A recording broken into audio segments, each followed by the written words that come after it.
하나님께서는 교회를 세우시고 부름받은 사람들을 통하여 하나님의 역사를 이루시고 교회를 든든히 세워 가십니다. 그래서 교회에는 일꾼이 필요합니다. 오늘 사도행전 6장의 말씀, 초대 예루살렘 교회가 믿는 자의 수가 많아지므로 사도들이 혼자 말씀을 전하는 일, 기도하는 일, 교회 안팎의 여러 일들을 감당할 능력이 부족하게 되자 사도들은 이야기합니다. 우리는 말씀을 전하는 일과 기도하는 일에 전념하고 교회의 여러 일들은 일꾼을 세워 그들에게 맡기는 것이 좋다. 온 교회가 이 일에 동의하고 믿음과 성령과 지혜가 충만하여 칭찬 듣는 사람 7을 택하여 안수하여 교회 일꾼으로 세우게 되었고, 그 일로 인하여 교회는 말씀이 더 흥왕하게 되어졌고, 그로 인하여 교회는 더 든든히 섰고 믿는 자의 수가 더 많아지는 부흥의 역사가 일어났습니다. 오늘날도 하나님께서는 일꾼들을 세우시고 교회를 세워가시고 하나님의 역사를 이루어 가시는 분입니다. 오늘 우리는 그동안 기도해왔던 교회의 직원, 항존직을 선출하는 귀한 일을 앞두고 있습니다. 이 일에 오늘 저는 사람을 찾습니다.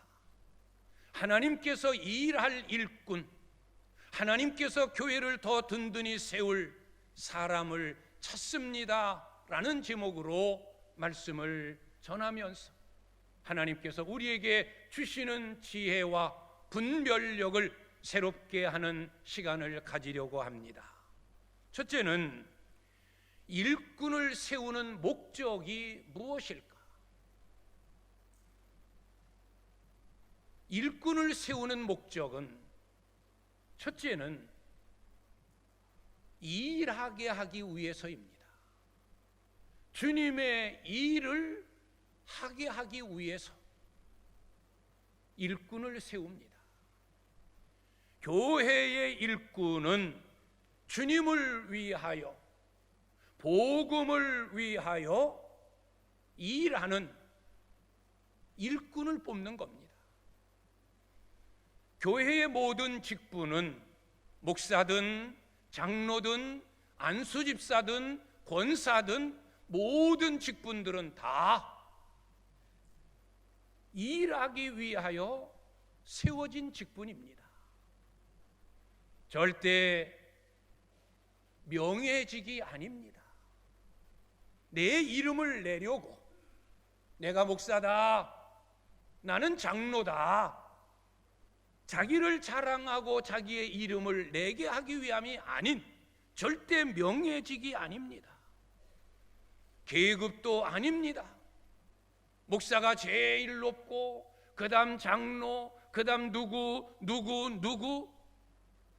교회는 계급이 없습니다. 자기 맡겨진 위치에서 그 이름을 가지고 그 직분을 따라 섬기고 일하는 것이 교회의 직분입니다. 목사는 목사로서의 주어진 사역이 있고, 장로는 장로로서의 맡겨진 직무가 있고, 여러 항존직들, 여러 직분들 다 주를 위하여, 교회를 위하여 일하는 직분입니다. 절대 계급이 아닙니다.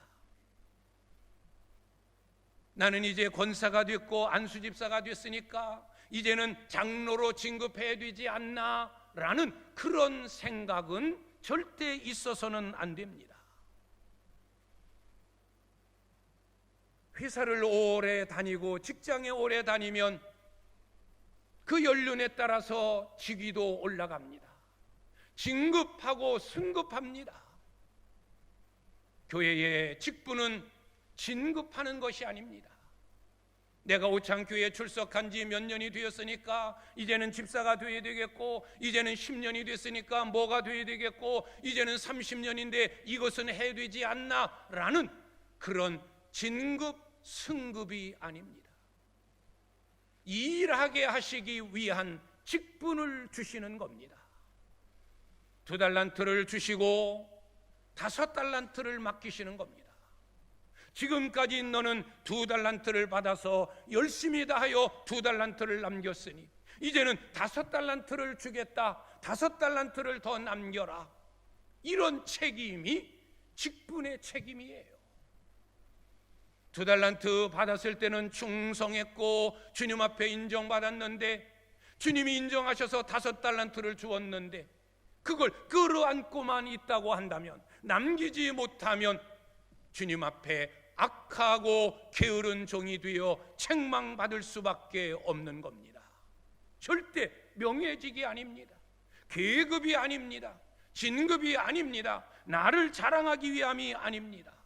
주님의 일을 하고자 주님이 직분 주시고, 직분 주시면 그 직분답게 그 일을 끌어안고 기도하면서 최선을 다하여 충성해야 되는 겁니다.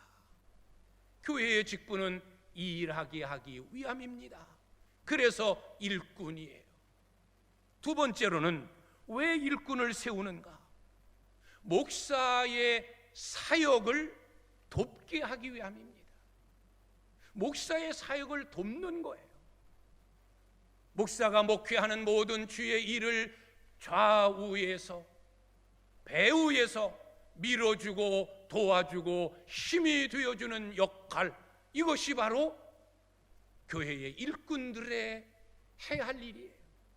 오늘 초대 예루살렘 교회에서 왜 일꾼들을 세웠습니까? 사도들이 말씀을 전하고 기도하는 일에 전념해야 되어지는데 오히려 다른 일이 더 복잡하고 어렵습니다. 점점 교회가 흥왕하여 믿는 자들이 많아지니까 그들을 뒷바라지하고 그들 처리하는 일에 모든 것들을 다 쏟게 되어지고, 말씀을 준비하고 기도하는 일에 등한시하게 되어지니까, 그래서 교회에 자꾸 어려운 일들이 일어나고 시험거리가 생기니까 사도들이 아니 되겠다, 우리의 사역은 말씀을 전하고 우리의 사역은 기도하는 일에 전념해야 되어지는데 다른 일로 인하여 교회가 원망불평거리가 생겨지고 흐트러지니 아니 되겠다. 우리 사도들은 말씀을 전하고 기도하는 일에 전념하고 교회의 여러 일들은 일꾼을 세워 그들에게 맡기자. 이것이 오늘 초대교회 일꾼을 세운 시초입니다. 항존직, 장로직도 목사의 목회를 돕는 사역이에요. 그래서 헌법을 보아도 장로는 목사를 도와, 이것이 단서예요. 아론과 훌처럼 모세의 오른팔 왼팔 역할을 하여 목사로 하여금 주의 일에 전념하도록 돕는 역할, 안수 집사도 그렇고 권사의 직분도 우리 헌법에 교역자를 도와, 환난당한 자들을 돌아보고 교역자를 도와 신방하고 기도하고 교역자를 돕는 일이에요. 목사의 사역을 돕는 일이에요. 그것을 위하여 직분자가 세워지는 겁니다. 왜 교회는 일꾼을 세우는가? 일꾼을 세우는 목적이 뭔가? 주의 일을 하게 하기 위함이다. 목사의 목회 사역을 돕기 위함이다. 오늘도 우리는 장로를, 또 안수집사를, 권사를 우리의 투표로 정하여 세우게 되어집니다.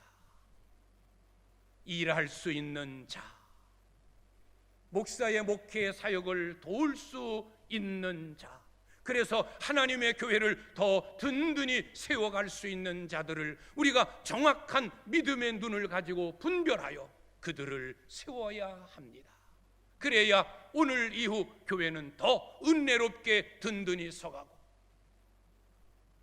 목사는 말씀 사역과 기도 사역에 더 힘쓸 수 있게 되는 것입니다. 두 번째, 어떤 일꾼을 세워야 하는가?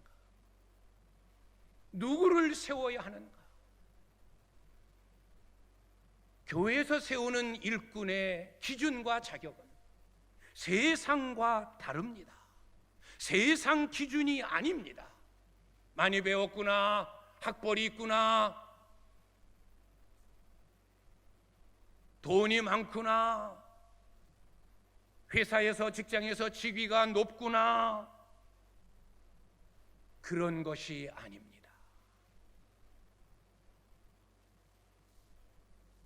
오늘 말씀대로 성령과 지혜가 충만한 사람, 믿음이 충만한 사람, 칭찬 듣는 사람을 선택했습니다. 온 교회는 사도들이 말한, 사도들이 정하여 준 이 기준에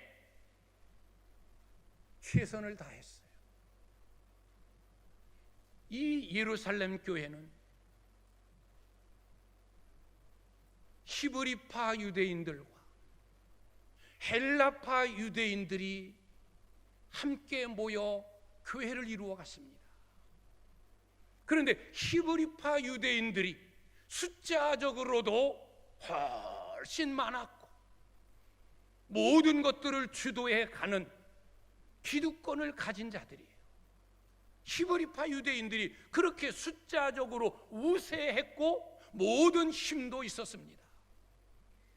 그런데 7 일꾼을 세운 결과는 놀랄만한 일들이 일어났어요. 숫자도 많고 기득권도 가지고 있는 히브리파 유대인들은 한 사람도 일꾼에 선정되지 않았어요. 다 소수였던, 힘이 없었던, 그래서 소외되고 버림받은 것과 같은 그런 느낌을 받았던 헬라파 유대인들만 7명 집사 가운데 다 선출이 되어지는 거예요. 왜 그랬을까? 인간적으로라고 한다면 원래 숫자적으로도 많은 히브리파 유대인들 가운데서 7명의 집사가 다 나와야 그게 상식적인데 정반대의 현상이 일어났어요. 왜? 초대교회는 은혜로운 교회였습니다. 사도들의 말에 따라, 일관적인 인륜을 따라, 내가 아는 자니까, 내 편이니까, 내가 좋아하는 사람이니까 그래서 그를 선택한 것이 아니라 사도들이 정해준 성령이 충만하고 지혜가 충만하고 믿음이 충만하여 칭찬 듣는 사람들을 분별하여 세웠다는 겁니다. 인정에 얽매이지 않았어요. 기분의 감정에 얽매이지 않았어요. 성령의 감동을 받아서 일꾼들을 세웠습니다. 이 일로 인하여 히브리파 유대인, 헬라파 유대인들, 교회가 반쪽으로 나누어져서 네 편 나누어졌던 이 초대 예루살렘 교회가 이 일꾼을 세움으로 인하여 다시 봉합되어지는, 네 편이 없어지는 그런 은혜로운 교회가 되어졌고, 그 일로 인하여 이 교회는 더 흥왕하여 성장하는 아름다운 교회를 이룰 수 있게 되었습니다. 우리가 오늘 일꾼을 세울 때에도 동일합니다. 하나님의 지혜를 구해서 우리에게 분별력을 주옵소서. 내 식구니까, 내 아들이니까, 내 딸이니까, 내 며느리니까, 우리 구역 식구니까, 누구니까 이런 일륜에 얽매이지 말고 정말로 하나님 마음에 합당한 자, 정말로 교회를 위해서 더 헌신할 수 있는 자, 모든 이들이 지금까지 더 열심을 다하여 일했던 충성된 종들이지만 그러나 그들 가운데서 더 하나님 마음에 합한 자, 정말로 교회를 위할 수 있고 교회를 든든히 세울 수 있는 자가 누굴까? 오늘 말씀대로 성령과 지혜가 충만하고 믿음이 충만하고 칭찬 듣는 사람을 세울 수 있어야 됩니다. 오랜 기간 동안 저는 이런 사람을 세웁시다라는 표를 붙여놨어요. 이런 사람들 10가지의 항목을 정해놓았어요. 오늘 말씀대로 성령이 충만한 사람, 성령이 충만하다라고 하는 것은 성령님과의 깊은 교제를 통하여 삶 속에서 성령의 열매를 맺는 사람을 말하는 겁니다. 성령의 열매를 맺는 성령 충만한 사람, 성령의 9가지 열매, 사랑, 희락, 화평, 오래 참음, 자비, 양선, 충성, 온유, 절제, 이 성령의 9가지의 열매를 맺는 성령 충만한 사람을 우리는 선택해야 됩니다. 사랑의 사람, 주 안에서 늘 기뻐하며 밝은 모습으로 살아가는 사람,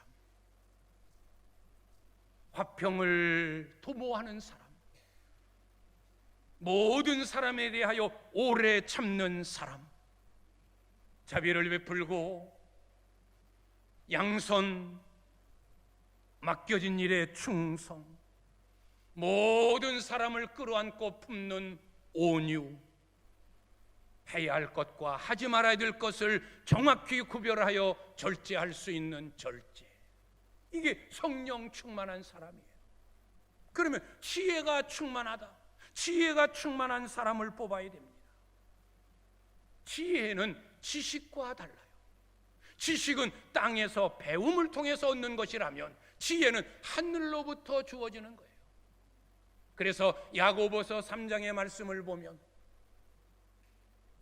오직 위로부터 난 지혜는 첫째 성결하고, 그 다음 화평하고, 양순하고, 온유하고,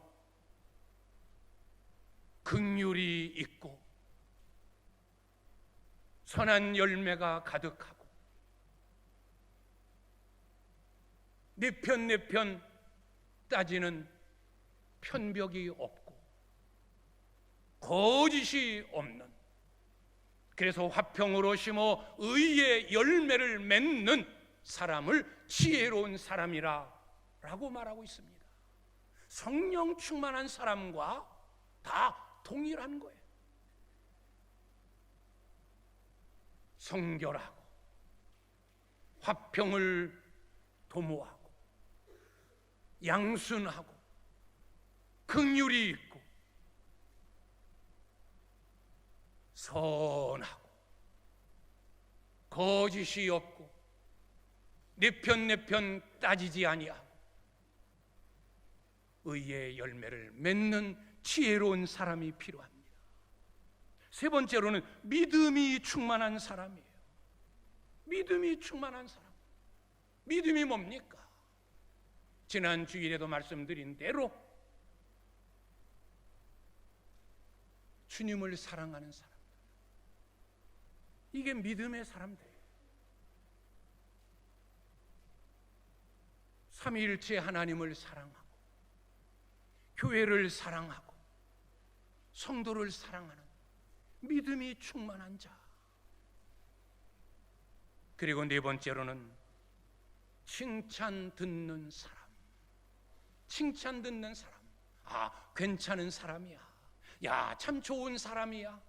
늘 내 곁에 두고 싶은 사람이야. 라는 그런 마음에 드는 사람들이 있어요. 저러면 안 되는데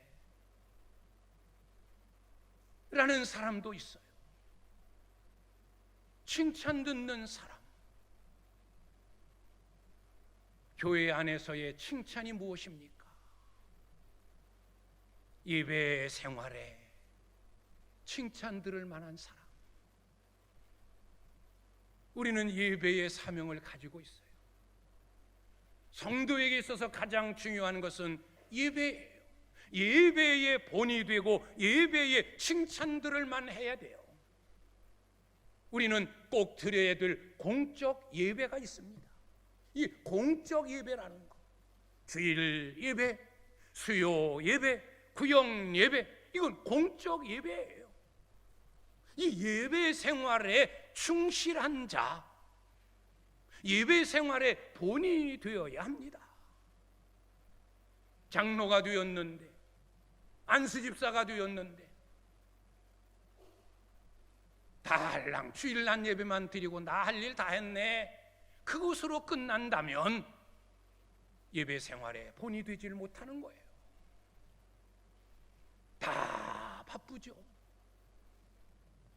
바쁘지 않은 사람들이 어디 있어요? 다 한 가지, 두 가지, 세 가지 몸 하나 가지고 둘, 셋, 4, 5인 역을 다 감당하는 바쁜 생활 속에서 살지만 그 시간을 쪼개요. 예배하는 생활에 오늘 예배하는 날이구나, 하나님 앞에 예배해야 되겠구나, 오늘 모여야 되겠구나, 이런 열정, 예배의 뜨거움이 있어야지.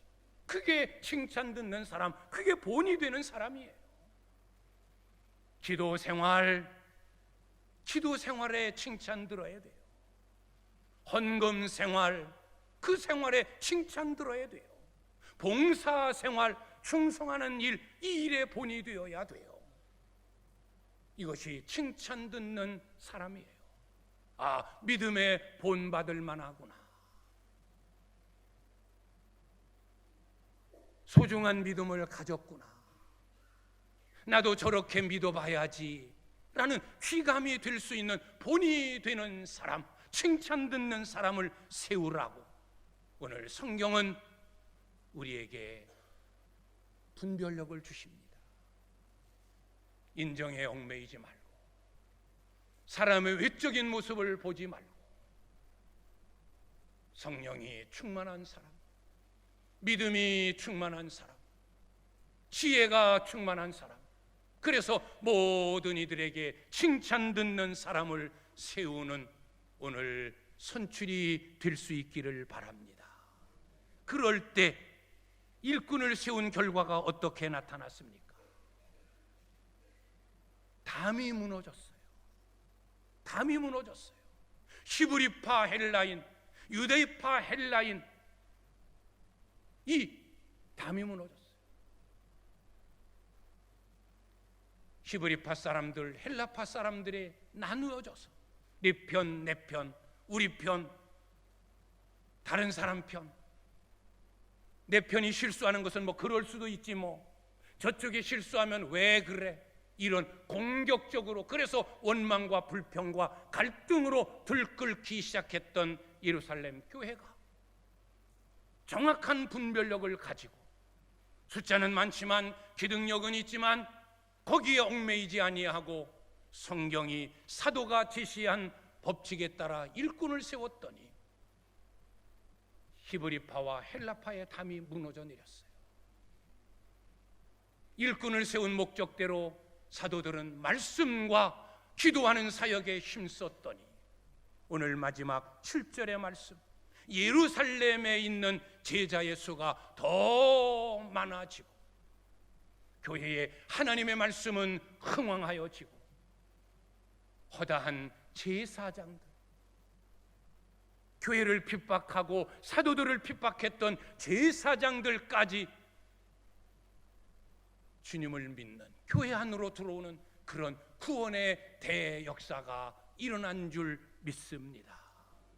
오늘 이 소중한 일꾼 선출을 위해서 여러분들이 행사하는 한 표 한 표가 우리 오창교회의 미래를 좌우한다는 책임감을 가지고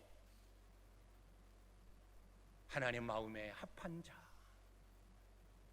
성령과 지혜가 충만하고 믿음이 충만하여 칭찬 듣는 사람들을 세움으로 인하여 교회의 담도 허물어지고 하나님도 기뻐하시고 성도들도 흐뭇하고, 왜? 인륜에 의하여 내 편에 의하여 표를 찍은 게 아니라 성경의 법칙대로 찍었기 때문에 시험될 이유도 서운할 이유도, 왜? 원칙대로 했으니까. 그래서 선출 후에 시험 들지 아니하고 더 교회가 든든히 은혜 가운데 서가는 아름다운 오창교회를 이룰 수 있기를 주님의 이름으로 간절히 축원합니다. 기도하겠습니다.